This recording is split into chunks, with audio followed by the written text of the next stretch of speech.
Sarah Chen, 32, night shift watchmaker at Freeman's Jewelry, had exactly $143.27 in her account. Her son's insulin, $287, was due in 36 hours. No insurance, no options. When a man in a tailored suit rushed in at 9 p.m., panic in his eyes, needing his anniversary watch repaired before midnight, $150 job, Sarah saw his wedding band. The desperation, she worked for free, gave him her last cash, $140. What Sarah didn't know, Marcus Webb wasn't just any customer. He was CEO of Webb Medical Solutions worth $680 million. 72 hours later, everything changed.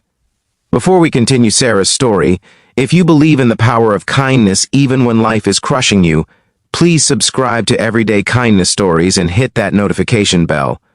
Sarah's phone screen, cracked in 3 places, showed the pharmacy text. Insulin refill, $287. Due, Thursday 5 p.m. It was Tuesday night. Her bank account blinked back, $143.27. Her son, Tommy, age 7, diabetic for 3 years. She worked 14-hour shifts, 6 days a week, skipped lunch for 9 days straight. Her hands, calloused, scarred from tiny screwdrivers, shook as she counted bills at her workbench. 8 months ago, her husband left, walked out while Tommy slept. "I can't do this anymore," he'd said. Medical bills, $340,000 from Tommy's diagnosis, buried them. Sarah sold everything, her car, her mother's wedding ring, the house. Now they lived in a studio apartment above the jewelry shop. Rent, $950. Always late, but she kept Tommy's insulin coming, always, even when her stomach growled, even when the lights got shut off for 4 days last month. 9:03 p.m. The bell above the shop door chimed. A man burst in, expensive suit, silver watch dangling from his wrist, broken crystal face. "Please," he said, voice cracking. "My anniversary, midnight, 23 years. I need this fixed, now. But first let me tell you what Sarah saw in that man's eyes. Something that would haunt her for the next 3 days. Sarah examined the watch. Swiss movement. Precision work.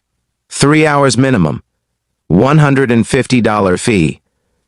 She looked at the man's wedding band, worn thin, loved deeply, then at her phone.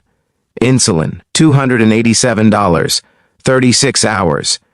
Her hands moved before her mind caught up. Tools out, magnifying glass adjusted. "Sit," she said quietly. He started to pull out his wallet. She shook her head. "No charge. Just go love your wife." The man's eyes filled. "Why?" he whispered. Sarah's voice barely held. "Because some things matter more than money." She worked in silence. Her stomach screamed. Her son's insulin prescription burned in her mind. What Sarah didn't know was that Marcus Webb had been watching her shop for 3 weeks. Wednesday morning.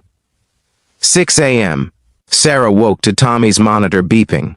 Blood sugar, 340. Dangerous. She checked the insulin vial. 2 doses left, 1 day's worth.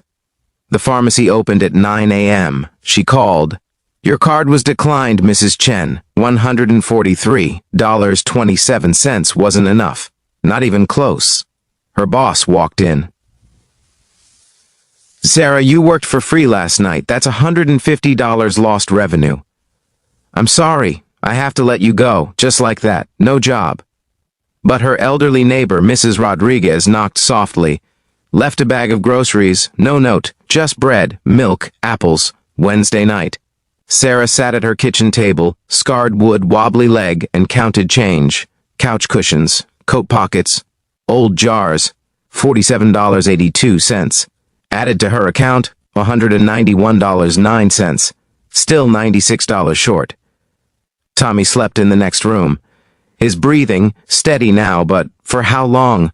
Maybe she shouldn't have helped that stranger. Maybe kindness was something only rich people could afford. But she remembered the man's face, the way he'd whispered thank you 7 times, the tears in his eyes when she handed back the watch at 11:47 p.m. That mattered. That had to matter. Thursday, 3 p.m., 2 hours until the pharmacy closed. Tommy's last insulin dose that morning. Sarah stood outside the pawn shop, the one she'd sworn never to enter, her grandmother's necklace in her hand, the only thing left. The owner looked at. $20, but it's 20. Take it or leave it. She took it. $211.09 total, still $76 short. Then her phone rang, unknown number. Her hand trembled as she answered. "Is this Sarah Chen?" A woman's voice, professional, calm. That free repair job would cost Sarah everything she had left, but what came next no one saw coming. "My name is Jennifer Park. I'm calling from Webb Medical Solutions. We'd like to meet with you tomorrow at 10 a.m. It's regarding a significant opportunity." Sarah's legs went weak. Webb Medical, that name. Why did that sound familiar? Are you still watching? If this story is gripping your heart, don't forget to like and share it with someone who needs to believe good people still exist. And here's what I need you to understand. Sarah had no idea who Marcus Webb really was. She had no idea her simple act of kindness was about to reveal the most shocking truth. What happened next will restore your faith in humanity. 72 hours after that midnight repair, Marcus Webb walked back into that jewelry shop, and what he saw stopped him cold. Friday, 9:45 a.m. Sarah arrived at Webb Medical Solutions, downtown, 52nd floor, glass walls overlooking the city. She wore her only clean shirt, third time that week. The receptionist smiled.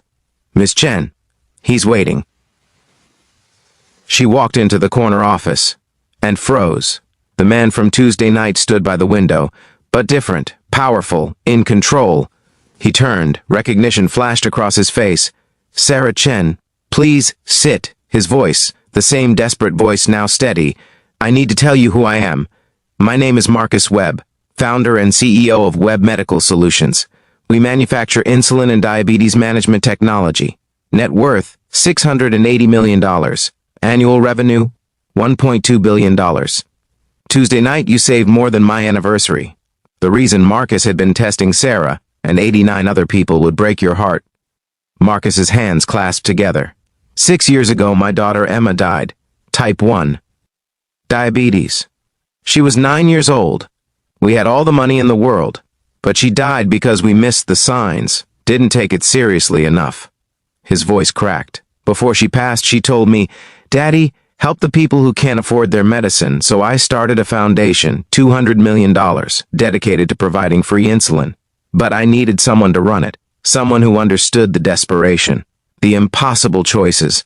I've been searching for 3 years. I tested 89 people, small emergencies, desperate requests. You were number 90, and you were the only one who gave without hesitation, the only one who saw a human being, not a transaction. What Marcus offered next left Sarah speechless and changed thousands of lives forever. "I'd like to offer you a position," Marcus said, sliding a folder across his desk. "Director of the Emma Webb Foundation. Your job, find families drowning in medical debt. Help them, save them. Salary, $175,000 per year." Sarah's vision blurred. $175,000. She'd never seen that kind of money in her life. "Your son's insulin," Marcus continued. "Covered. For life. Free. Your medical bills, all $340,000. Paid. Erased. This morning." He handed her an envelope. "And this, $100,000. For everything you've lost, everything you've sacrificed. You gave me $140 when you had $143. You worked 3 hours for free when you had 36 hours to save your son. That's not kindness, Sarah. That's heroism. Remember that broken watch? What Sarah did with it would come full circle in the most beautiful way. 3 years later. Sarah Chen, 35, director of the Emma Webb Foundation. She'd helped 4,267 families access free insulin, $89 million distributed in medical aid. Tommy, now 10, healthy, thriving. In her office hung a photo, Marcus's repaired watch, the one she'd fixed that desperate Tuesday night. Below it, a plaque, the watch that started everything. 11:47 p.m., the moment humanity won. Sarah still remembered counting that $143.27. Still remembered choosing a stranger's anniversary over her son's medicine. Still remembered the fear. But she also remembered Marcus's words, "You saw a human being. That's all it took. One choice, one moment, one act of selfless love." And 4,267 families no longer had to choose between life and bankruptcy. Today, Sarah's life looks nothing like that desperate Tuesday night, but she never forgot the choice that changed everything. Kindness is never wasted. It might cost you everything. It might look foolish to the world, but somewhere, somehow, someone is watching. Someone sees your heart. Good people still exist in this world. They're the ones counting their last dollars and giving anyway. They're the ones working through the night for strangers. They're the ones who choose love over logic. Be one of them. Thank you for watching Everyday Kindness Stories. Subscribe if this moved you. We'll see you in the next one.